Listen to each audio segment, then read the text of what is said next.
के अंदर हिसार के आप सारी पत्रकार छायाकर बंधु आए, तो आज एक मैसेज देने के लिए आप सभी से रूबरू होकर प्रेस कॉन्फ्रेंस करने का आयोजन किया गया है।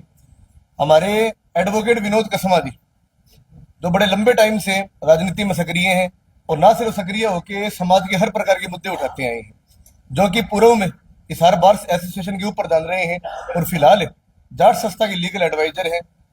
विनोद कसमा जी को चौधरी अब्बा चौटाला जी के आदेश के अनुसार पूरे हिसार का नया मीडिया जिला प्रभारी बनाया गया है। तो इसके लिए विनोद भाई साहब ने आज ये प्रेस कॉन्फ्रेंस का आयोजन किया है।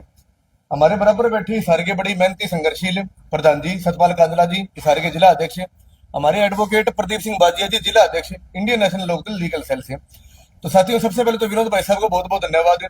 और आज जो भी मैसेज है वो तो अपने विनोद भाई साहब देंगे, प्रधान जी देंगे। आज आप सभी आज पत्रकारों ने एक चीज देखी होगी कि पिछले 9 महीने हो चुके हैं सरकार बने, लेकिन सरकार बनने के बाद भी एक ईंट कहीं अगर कहीं रखी हो तो हम आपके सामने बैठे हैं। आज दूसरी चीज हम एक चीज और देखते हैं, विपक्ष आज हरियाणा प्रदेश से गायब हो चुके हैं। दिल्ली आज हम हिसार को देखें, हम हरियाणा को देखें, लूटपाट की घटना, चैन स्नैचिंग की घटना, कल हिसार के अंदर एक छोटे बच्चे के ऊपर फरार किया गया है। दूसरी बात है, जो रामचंद्र जांगड़ा है, बीजेपी का सांसद है, रामचंद्र जांगड़ा द्वारा ऐसे ऐसे अपशब्द जो हमारी वीरांगनाओं के लिए कहे गए, जो हमारे 26 शहीद हुए थे पहलगाम के अंदर, उनके बारे में रामचंद्र जांगड़ा ने जो शब्द कहे, इसकी हम कड़ी निंदा करते हैं, कड़ी मुखालफत करते हैं। और हमें तो इस चीज के अंदर ये लगा था कि आज पूरा विपक्ष एक होके इसकी आवाज उठाएगा, लेकिन विपक्ष की तो जूतियों में खीर बन रही है। जैन कांग्रेस से वो फर्जी बनता था। आप सबने एक चीज नोट नहीं करी होगी, उस रामचंद्र जांगड़ा ने सिर्फ और सिर्फ हमारी वीरांगनाओं के बारे में टिप्पणी नहीं करी, उसने हमारे महात्मा गांधी, हमारे बापू, हमारे राष्ट्र पिता के बारे में भी टिप्पणी करी है। उन्होंने ये कहा है कि ये जो हमारी आजादी आई थी, ये सिर्फ चरखे से नहीं आई, ये आई है हमारी उस चीज से। तो मैं एक बात कहना चाहता हूं, जहां ये कांग्रेस से बड़े लोग 24 घंटे महात्मा गांधी के ऊपर राजनीति करते हैं, जहां ये कांग्रेसी और जो बाकी विपक्ष के लोग बैठे हैं बड़ी बड़ी बातें करते हैं, लोगों की जूतियों में खीर बन रही है। इस चीज के अंदर पिछले 2 दिन से आपको पता है कोर्ट की छुट्टी है, सरकारी छुट्टी चल रही है। सोमवार को पूरी इंडियन नेशनल लोकदल हिसार की तरफ से हिसार के लघु सचिवालय के गेट के सामने एक पुतला फूंका जाएगा। और ना केवल पुतला फूंका जाएगा, इंडियन नेशनल लोकदल पार्टी सिर्फ ज्ञापन नहीं देती, हम एक चेतावनी पत्र जारी करते हैं। अगर 10 दिन के अंदर अंदर इस भ्रष्ट सांसद रामचंद्र जांगड़ा का इस्तीफा नहीं लिया जाता, तो पूरी Indian National Lokdal party Chaudhary Abhay Chautala जी के आदेश के अनुसार सड़कों के ऊपर उतरेगी और बहुत बड़ी चीज होगी। अभी मैं हमारे बड़े भाई साहब एडवोकेट विनोद कसमा जी से अनुरोध करता हूं, आप सबको संबोधित करें। आप सब भाई, आपका बहुत बहुत धन्यवाद। मैं सबसे पहले तो धन्यवाद देना चाहता हूं भाई अभय सिंह चौटाला जी का, जो हमारे राष्ट्रीय नेता है पार्टी के। उनके दिशा निर्देश पर मुझे हिसार मीडिया प्रभारी बनाया गया। हमारे जिला प्रधान सतपाल जी काजला, हमारे बड़े भाई श्री प्रदीप सिंह जी बाजिया, साहिलदीप कसवा जी छोटे भाई, मैं विनोद कसवा एडवोकेट आप सबका यहाँ पे पहुंचने पर हार्दिक स्वागत करता हूँ। और जो दिन प्रतिदिन हरियाणा में भ्रष्टाचार फैलता जा रहा है, आप देख रहे हो पिछले 3 विधानसभा सत्र हो गए हैं, आज विपक्ष का कोई भी नेता जो कांग्रेस नहीं बना रही है। असल में भूपेंद्र सिंह हुड्डा और उसकी कांग्रेस बीजेपी की पार्टी की बी टीम है, क्योंकि कोई विपक्ष का नेता ही नहीं है। जो भी मुद्दे हैं, चाहे वो विधानसभा में कोई आवाज बोलना, चाहे बेशक हमारी पार्टी के 2 विधायक जा रहे हो, लेकिन वो असल में विपक्ष की जो भूमिका वो ही निभा रही है। अब जो पीछे सी ऑपरेशन सिंदूर हुआ था, जो एक सेना ने कितने बढ़ चढ़कर पाकिस्तान की नाक में दम कर दिया था, उसके ऊपर आए दिन प्रतिदिन बीजेपी के कोई ना कोई मंत्री, डिप्टी सीएम आए दिन सेना के ऊपर आरोप प्रत्यारोप लगाते रहते हैं। वो कहते हैं कि मोदी ही सब कुछ है।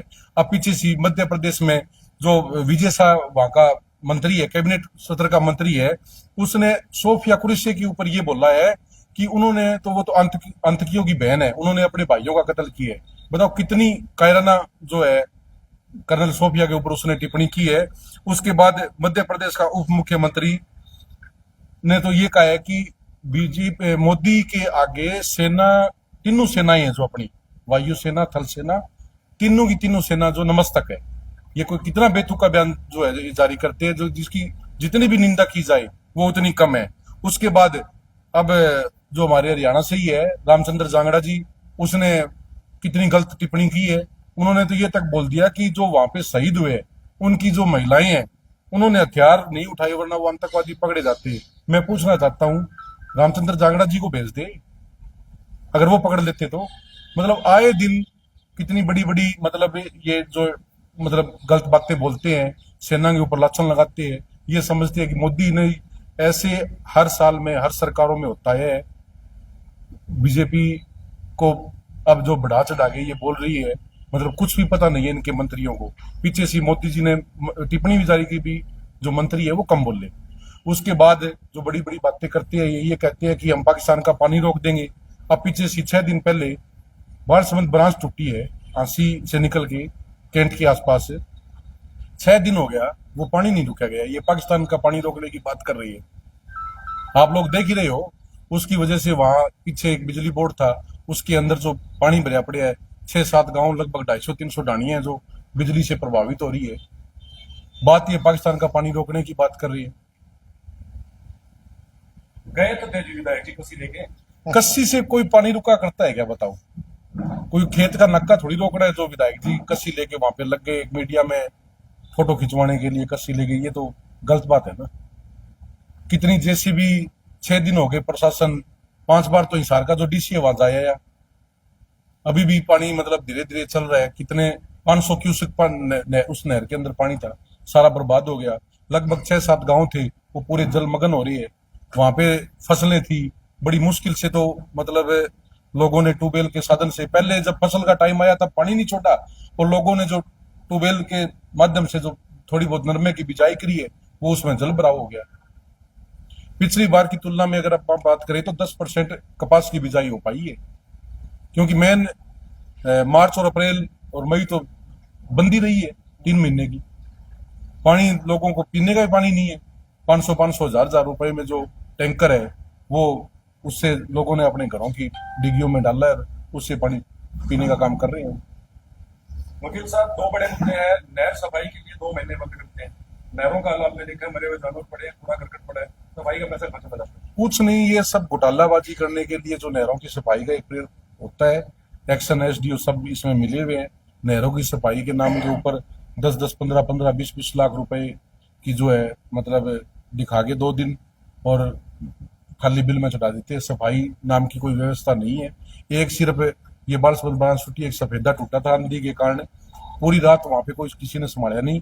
वहां पे उस नहर के अंदर बंदा लग गया, पानी ऊपर से रिसके, वो बहुत बड़ा कट लग गया। जिस दिन ये तूफान आया रात के 12 बज के कुछ करीब मिनट पर एक सफेदा टूटता है, जड़ से रिसा होता है। मौके पर हमारी टीम पहुंची, पुलिस की गाड़ी थी, एसडीओ था, लेकिन एसडीओ साहब ने कोई त्वरित प्रभाव से एक्शन नहीं लिया। जेसीबी खड़ी रही। क्या उसी वक्त अगर जेसीबी चलाई जाती तो बड़े नुकसान से बच सकते? बिल्कुल बच सकते थे। मौके पे प्रशासन क्या नहीं कर सकता, सब कुछ कर सकता है प्रशासन। मैं कह रहा हूँ 5 बार डीसी जाया है वहां पे, डीसी साहब जो है वहां पे 5 बार जाया है, पानी नहीं रुका। उल्टा वहां पे जो कम से कम 5-6 गांव का है, और उस बिजली पावर हाउस से अपने सेक्टर 15 में पीएलए में भी बिजली सप्लाई होती है, कैंट एरिया में भी। आज वो 6 गांव 7 गांव जो है बिल्कुल 5 दिन हो गए बिल्कुल भी बिजली मतलब नहीं आ रही वहां।